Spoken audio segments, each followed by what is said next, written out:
почитувана јавност, еве можност пред нас да продискутираме за најважниот програмски документ од аспект на економијата и финансиите за наредната година, буџетот за 2024 година.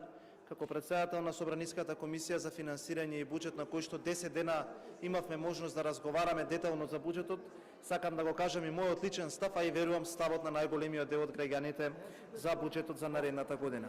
Сите ќе се согласиме дека економската ситуација во Република Македонија е повеќе од катастрофална. Перцепцијата која е реална и прифатена од мнозинството граѓани и учесници во финансиските текови во нашата држава е дека никогаш не се живеело полошо и дека никогаш економската и финансиската ситуација не била полоша од сега. Сите реномирани меѓународни и кредибилни институции во своите извештаи нотираат огромна стагнација и уназадување на економијата и животниот стандард. Македонија во моментов е економски разурната и галопирачки оди кон сиромаштија, оди кон уништување на стопанството и банкрот на државата. Масовните демонстрации се секојдневие, протестираат земјоделците, работниците се на улица пред институциите и без малку да нема ниту еден кој што е задоволен од третманот на владата кон граѓаните.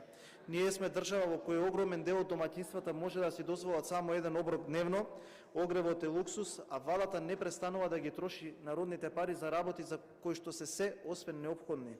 И сега и во оваа расправа, како и во сите претходни, ќе се служам со факти и бројки кои што се искомуницирани од владините институции и од владините функционери. Овој буџет е највисок во историјата.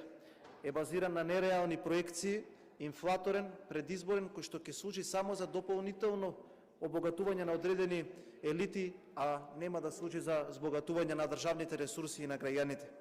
Буџетот е најголем досега, 5,5 милиарди евра. Ќе одиме дел по дел. Ова е буџет со еден висок буџетски дефицит од 3,4% или 545 милиони евра, кој што ќе допринесе јавниот долг на Република Македонија да се искачи на 63,2%. Јас не верувам дека буџетскиот дефицит ќе биде само волку, бидејќи ова е петта година поред во која што буџетскиот дефицит ја надминува психолошката бариера од 500 милиони евра. Во 2020 година буџетскиот дефицит изнесуваше рекордни 875 милиони евра, во 2021 и 2022 по околу 600 милиони евра, а 2023 година повторно високи 700 милиони евра. Како можете да кажете дека во 2024 година дефицитот ќе биде само толку, кога и самите проекции за приходите во буџетот ви се на нереална основа?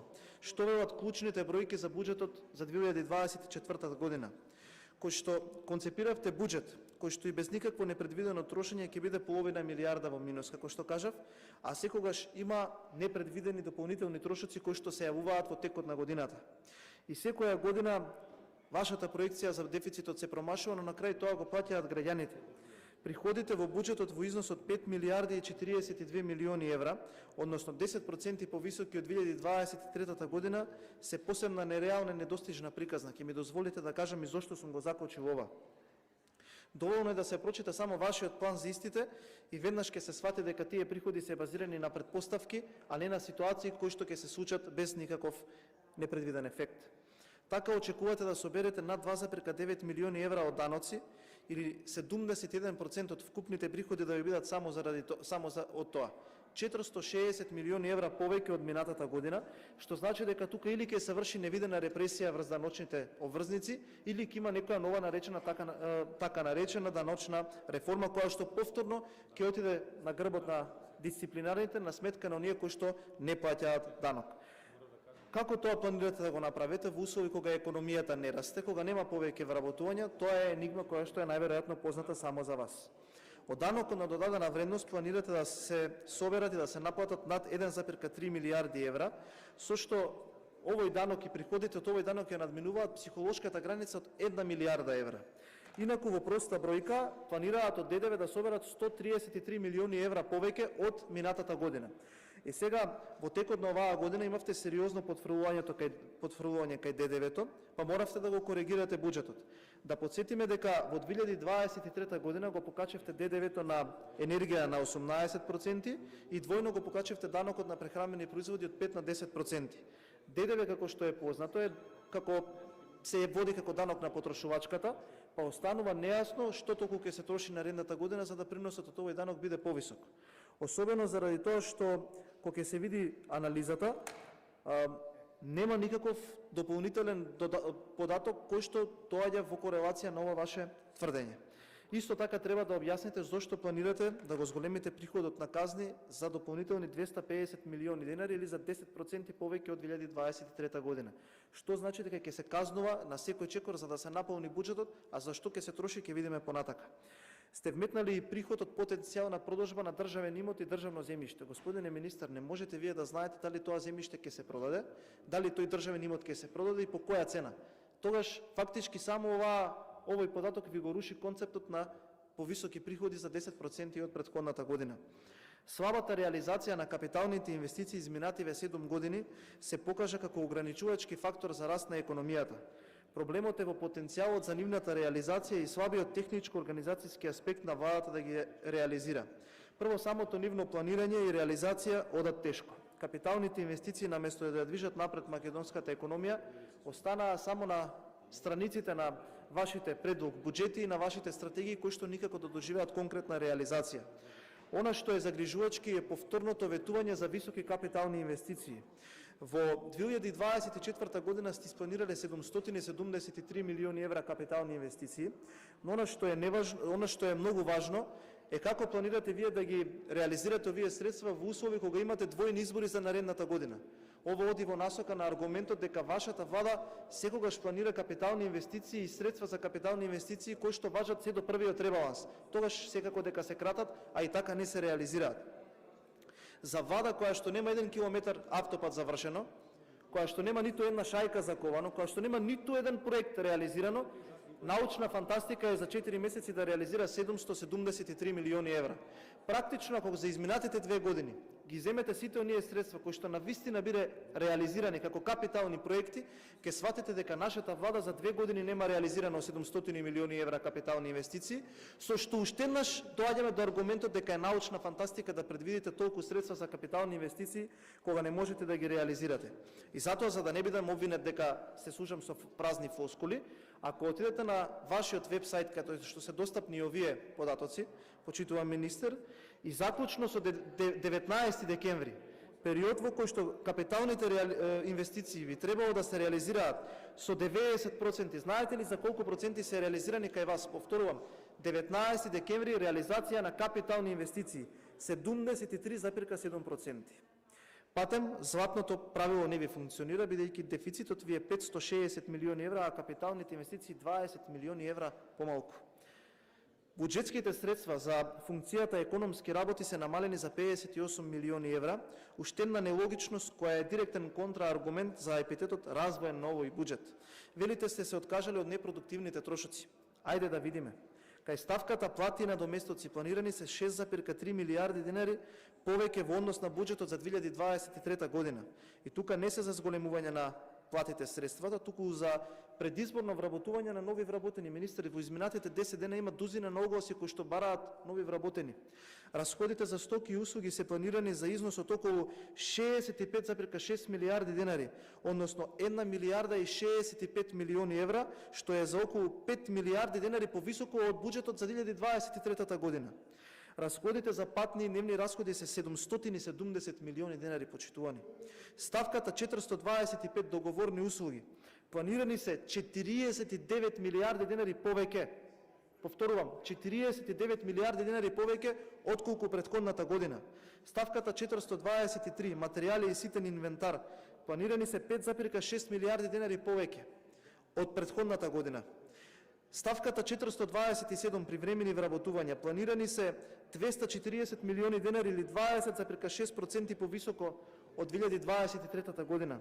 Ставката 483 купување на мебел. Планирани се 2,2 милиарди денари повеќе. Ставката 486 купување на возила 312 милиони денари повеќе. И ставката, замислете, во службата за општи заеднички работи за изградба и реконструкција на административни згради 228 милиони денари повеќе од 2023 година. Каде е тука кратењето на непродуктивните трошоци? Ако е златното правило да има повеќе предвидено капитални инвестиции од буџетски дефицит, тогаш како се вика правилото со кое што стоките и услугите имаат 5% повеќе или 351 милиони евра повеќе од капиталните инвестиции? Очекувам некој тоа да ми го одговори.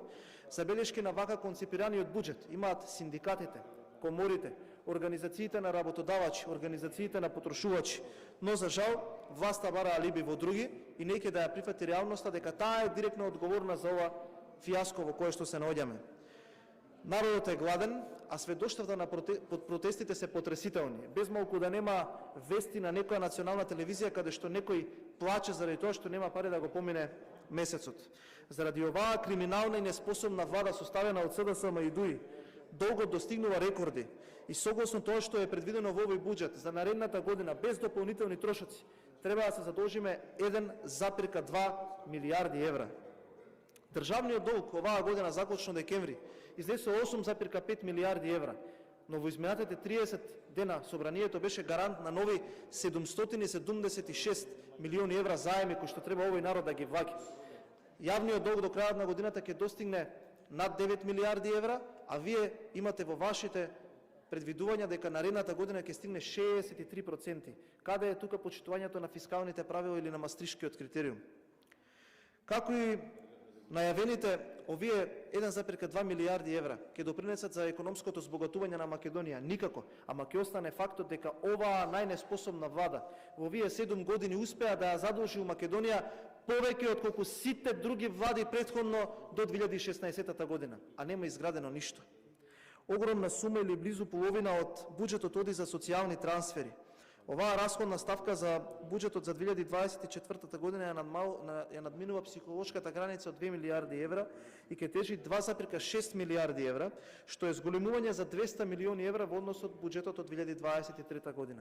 Знаете ова што е? Шлаканица за оние кои што носат розеви очила, бидејќи ова директно укажува дека сиромаштијата во Република Македонија расте, а како аргумент дополнително на ова ја додавам и ставката која што е зголемена за 60 милиони евра за помош на најранливата социјална група на граѓани, која што замислете не е ради покачување на износот, туку ради тоа што таа група се зголемува, што значи дека сиромаштијата во Република Македонија не прекинува да расте. За пензии ќе се потрошат 1 милијарда и 350 милиони евра или 170 милиони евра повеќе, но тука не е само за зголемување на пензиите. Ова укажува дека работоспособното население ни се сели и нацијата ни старее. Во програмата за јакнење на владењето на правото се планирани средства од 1 милион денари во буџет од 5,5 милијарди евра. А што ќе ние да го јакнеме правото кога сме на врвот по организираниот криминал и корупцијата, на дното на борбата против овие дејанија и против се она кое што се случува надвор од овој систем кој што треба да го превенира.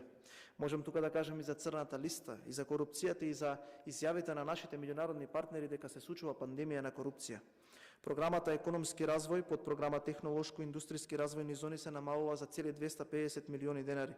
Заковани сме на дното од сите земји во регионот за привлекување на странски инвестиции. Да беше премиерот тука, ќе го прашав дали може би дојде со автомобил од фабриката во Тетово која што треба да произведува електрични автомобили. Развојните програми се посебна катастрофална приказна. Не престанувате да им се одмаздувате на граѓаните за тоа што жестоко ве казнија за локалните избори. Министерството за транспорт и врски во програмата 3Б водовод и канализација на општините крати цели 98% или 194 милиони денари. Крати и кај капиталните дотации до општините цели 147 милиони денари или 47% помалку. По подпрограмата ОА, рамномерен регионален развој при Бирото за регионален развој се кратат цели 88 милиони денари, а ставката 488 капитални дотации до општините се кратат цели 93 милиони денари. Под програмите за изградба и опремување на и одржување на објекти од детска заштита, градинки популарно наречени, се кратат цели 47% или 63 милиони денари. ВМРО ДПМН не подготвува сериозна програма со која што овој проблем ќе биде минато. Под програмата изградба и опремување и одржување на објекти за социјална заштита и домови за стари лица се кратат 8,6 милиони денари. Во подпрограмата БА поттикнување на вработувањето, Министерството за труд и социјална политика кратат 222 милиони денари или 83% помалку, толку од важната слика за антикризните мерки. Во подпрограмата 2 реформи на полицијата при Министерството за внатрешни работи се кратат 79 милиони денари или 13% помалку и не е причина зошто криминалните деликти завршуваат со трагичен крај во оваа држава. Во подпрограмите на Агенцијата за млади и спорт, во подпрограмата изградба на спортските објекти се кратат 35 милиони денари помалку. Министерството за здравство, внимавајте добро, под програма 1К за изградба на нов клинички центар за Скопје и Штип се намалува за цели 23 милиони денари или 27%. Општата болница во Кичево, каде што меѓути министерот кажа дека не би се рече скратени се 10 милиони денари. Ви заврши и вториот мандат, а нов клинички центар нема во Скопје, а не успеавте да ги завршите и започнатите болници во Штип и Кичево. Министерството за финансии во подпрограмата Купи куќа, Купи стан и проект Купи куќа за млади скрати цели 28 милиони денари или 25%. Никој од вас не се охрабри до ден денес да каже зошто го кратите овој проект. Вие вака системски ги уништувате надежите на младите луѓе и ги терате со сила на колци да си селат на оваа држава заради вашата одвратна неспособност. Во Министерството за образование ставка подпрограма 48, изградба на факултет за финки и ФФК се намалува за цели 86% или за 18,6 милиони денари. 7 години скапува карабината и не е ни чудо што над 1500 студенти лани се запишувале на државниот студент во Љубљана во Словенија. Масовно има иселување кај младите токму ради овие дејанија. Расипничкото трошење го има насекаде и со оглед дека знам ќе станат колеги со соопштенија од партијата и ќе пробаат оваа теза да ја уништат, ќе читам ставка по ставка. Почитувана јавност, внимавајте. Председателот Стево Пендаровски ќе потроши 5 милиони денари повеќе оваа година. Ставка 20. Владата на Република Македонија ја зголемува ставката 401 за плати за 15 милиони денари. А внимавајте, ставката 424 за поправки и тековно одржување за фантастични 539% или 27 милиони денари. Ставката 425 договорни услуги за фантастични 261 милион денари или 40% повеќе. Службата за општи и заеднички работи ја зголемува ставката 12 угостителство за 17 милиони денари или 23% повеќе. И на крај на мандатот не намалуваат на луксузот во јадењето и пиењето. Ставката 30 авиослужба ќе се зголеми за цели 30 милиони денари, а тие кои на власт дојдоа фарбајки споменети објекти во стапката 1Б за изградба и реконструкција на административни згради си обезбедиле дополнителни 228 милиони денари или вртоглави 188% повеќе за оваа ставка. Министерството за одбрана ја зголемува ставката 427 привремени вработувања за 30%. МВР крати кај програмите за реформи кај полицијата и секторите за внатрешни работи, ама ставката 11 угостителство за цели 3,7 милиони денари повеќе ја зголемува. Министерството за правда во програмата Г, јакнење на владење на правото, предвидело 0 денари, ама ставката за привремени вработувања за 56% повеќе од претходната година. МВР ставката за мебел 483 за 309% повеќе. Министерството за финансии ја зголемува ставката 427 привремени вработувања за 9 милиони денари или 20%, а ставката 483 купување на мебел за 281%. Министерството за економија ги зголемува ставките 404 за надоместоци, внимавајте, за 1140%. Нема пари за енергетска криза, ама за надоместоци ќе има. Министерството за животна средина нема пари за аерозагадување, ама има за договорни услуги. Ја зголемува ставката 425 за 46% или 86 милиони денари. Исто ставката 483 купување на мебел 114% повеќе. Ке се кратат за земјоделците, за да можат партиите од власта да вработуваат партиски војници во Министерството за земјоделие, зголемување на оваа ставка за 191%, 394%. Министерството за образование нема да има обезбедено учебници, ама ставката 483 за набавка на мебел е покачена за 179%. Ние како ВМРО ДПМН поднесовме, почитувани колеги, 250 амандмани. Се обидовме да издействуваме намалување на ДДВ за електричната енергија, за храната, за огревот и така натаму. Ниту еден амандман не беше прифатен. Знаете ли што е најдобро за овој буџет? Е што се носи последен пат во владењето на оваа структура и мислам дека ваквото подценување на граѓаните веќе еднаш ќе биде испратено во историјата. Да не прифатите амандмани поднесени од синдикати, од невладени организации, при тоа да ги навредувате, мислам дека досега е невидено во оваа историја. Македонија е економски разурната држава и граѓаните многу скоро ќе имаат можност да се изјаснат во каква држава сакаат да живеат. Пари има доколку не се крадат и пари има доколку се работи домаќински. За среќа промените доаѓаат. Благодарам. Реплика